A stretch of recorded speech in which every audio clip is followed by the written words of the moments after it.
Լույս արևելքում միսիոներական միությունը ներկայացնում է Չարլզ Սպերջեն Եվաքի մասը վազեց դաշտի ճանապարհով և Քուսիից առաջ անցավ Երկրորդ Թագավորաց 18:23 Վազելը դեռ ամենը չէ, շատ բան կախված է նաև մեր ընտրած ճանապարհից Բլուրներով և հովիտներով անցնող արագընթաց քայլքը չի կարող համընթաց լինել հարթավայրերով անցնող դանդաղ քայլքին Իսկ ինչպիսի՞ն է իմ հոգևոր ընթացքը Արդյոք ես ճգնելով բարձրանում եմ իմ սեփական գործերի սարը և իջնում եմ իմ սեփական անկումների և նվաստացումների ձորը, թե վազում եմ հարթ ճանապարհով, որ կոչվում է հավատա և ապրիր Ինչ օրհնյալ է հավատքով սպասել Տիրոջը Հավատքի ճանապարհի վրա հոգին վազում է առանց հոգնելու և քայլում առանց թուլանալու Քրիստոս Հիսուսն է կյանքի ճանապարհը և նա պարզ ճանապարհ է, հաճելի ճանապարհ, մի ճանապարհ, որ հարմար է դողացող մեղավորների, երերացող ոտքերի և տկարացած ծնկների համար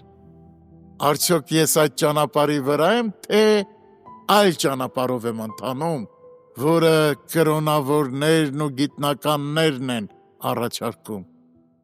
Ես սրբության ճանապարհի մասին կարդացել եմ, որ ճամփորդը որքան էլ անփորձ լինի, չի սխալվի նրանում Արդյոք ես ազատվե՞լ եմ հպարտ փաստարկներից և փոքրիկ երեխայի պես Հիսուսին գալով հանգիստ գտել նրա սիրո և արյան ներքո Եթե այո, ուրեմն Աստծո շնորհքով ես կանցնեմ նույնիսկ ամենաուժեղ վազորդին, որն այլ ճանապարհ է ընտրում Այս ճշմարտությունը ես կարող եմ հիշել իմ առօրյա հոգսերի և կարիքների համար Իմ ամենաիմաստուն քայլը կլինի անմիջապես գնալ իմ Աստծո մոտ և ոչ թե այս ու այն կողմ թափառել, դիմելով այս կամ այն ընկերոջը Նա գիտի իմ կարիքները և կարող է թեթևացնել դրանք Ում կարող եմ ես դիմել, եթե ոչ նրան իմ անմիջական աղոթքով և խոստման պարզ փաստարկով Շիտակ ճանապարհը վազորդին ամենաշուտն է տեղ հասցնում Ես չեմ բանակցի ծառաների հետ, այլ կշտապեմ քայլերս ուղղել դեպի նրանց Տերը Այս հատվածը կարդալիս ես մտածում եմ, որ եթե մարդիկ անգամ մանրուքների համար մրցում են իրար հետ և մեկը մյուսից առաջ անցնում, ապա ինչպիսի եռանդով ես պիտի վազեմ իմ առջև դրված ասպարեզի ընթացքը Եբրայեցիս 12:1 Տեր, օգնիր ինձ գոտե պնդել իմ մտքի մեջքը Ա Պետրոս 1:13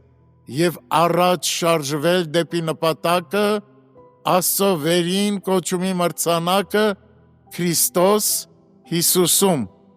Փիլիպպեցիս 3:14